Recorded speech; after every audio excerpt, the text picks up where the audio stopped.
Hello students, let's start with chapter 6, live processes. How do we tell the difference what is live and what is not alive? If we see a dog running, a cow chewing cud, or a man shouting loudly on the street, we know that these are living beings. What if the dog or cow or the man are asleep? We would still think that they are alive. But how did we know that? We see them breathing, we know that they are alive. What about plants? How do we know that they are alive? We see them green, some of us will say. But what about plants that have leaves of colors other than green? They grow all the time. So we know they grow all the time. So we know that they are alive. Some will say, in other words, we tend to think of some sort of movement, either growth related or not. Common evidence for being alive. So growth related or not, but the movement in plants is what we say is being alive in plants. But a plant that is not visibly growing is still alive. And some animals can breathe without visible movement. So using visible movement as a defining characteristic of life is not enough. Movements over very small scales will be invisible to naked eyes. Movement of molecules. For example, is this visible molecular movement necessary for life? If we ask this question to the professional biologists, they will say yes. In fact, viruses do not show any molecular movement in them until they infect some cell, that is their host cell. And that is partially why there is a controversy about whether they are truly alive or not. Why are molecular movements needed for life? Molecular movements. That is what we say is metabolism. And what is metabolism? Metabolism is all the physiological activities and reactions that occur in a live cell or organism. We have seen in earlier classes that living organisms are well organized structures. They can have tissues have cells have similar components in them, and so on. Because of the effects of environment, this organized, ordered nature of living structure is very likely to keep breaking down over the time. If order breaks down, the organism will no longer be alive. So living creatures must keep repairing and maintaining their structures. Okay, so now we know why we need to have metabolism, because there has to be continuous repairing and maintaining their structures. Since all these structures are made up of molecules, they must move molecules all the time, and this is what we say is metabolism. It's very important that we need to know what is metabolism. Metabolism का मतलब होगा कि बार बार molecules का change होना, and they continuously change if the organism is live, और ये बहुत ज़रूरी है अगर organism को अपने systems को maintain करके रखना है. Let's see what are life processes. The maintenance functions of living organisms must go on even when they are not doing anything particular. Even when we are just asleep, this maintenance job has to go on. The processes which together perform this maintenance job are called life processes. So this is one of the definition of life processes, that is metabolism. So organisms undertaking metabolism are live. Okay, since these maintenance processes are needed to prevent damage and breakdown, energy is needed for them. The second thing, if organism is live, what he needs to do is, he needs to have energy. And from where the energy will come? The energy will come from outside the body of the individual organism, and that is what we say is the food, and that is what is our nutrition.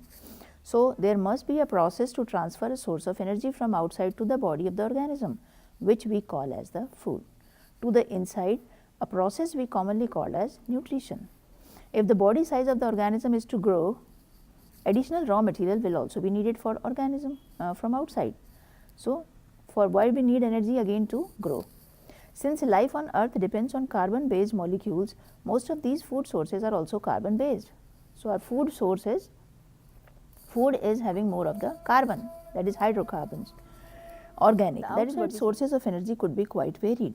Since the environment is not under the control of individual organism, these sources of energy therefore need to be broken down or built up in the body and must be finally converted into a uniform source of energy that can be used for various molecular movements needed for maintaining living structures, as well as to the kind of molecules that the body needs to grow. And this is what we call as the digestion.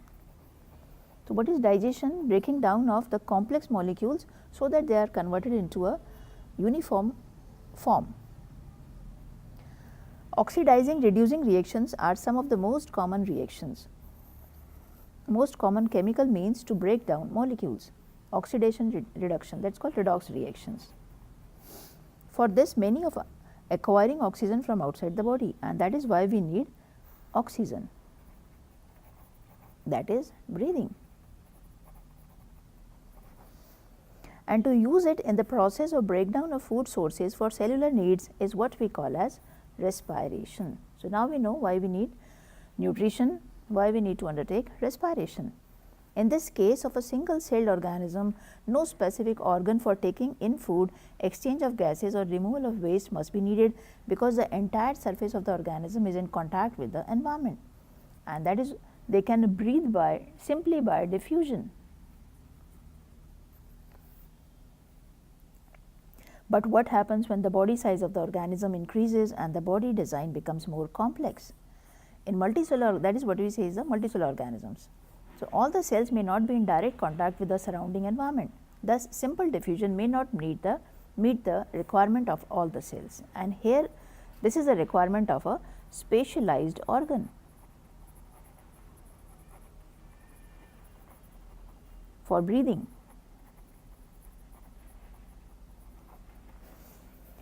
We have seen previously how in multicellular organisms various body parts have specialized in the functions they perform. In fact, specialization is a typical feature of a multicellular organism.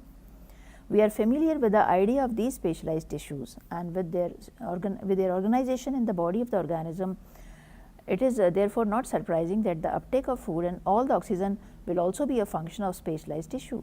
However, this poses a problem.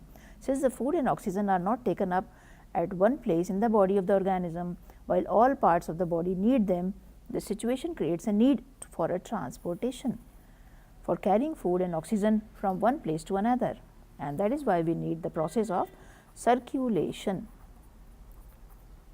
When chemical reactions use carbon source and oxygen for energy generation, they create byproducts that are not only useless for the body cells of the body, but could even be harmful. These waste byproducts are therefore needed to be removed from the body and discarded outside the body by the process called excretion. Again, if the basic rules of the body design in multicellular organisms are to be followed, a specialized tissue for excretion will be developed, which means that the transportation system will need to transport waste away from the cells to the excretory tissue. So, why we need a circulatory system? Circulatory system will help in transporting food, nutrition, and even the waste from the main organ to the excretory organ, or maybe the tissue from where they have to be excreted out.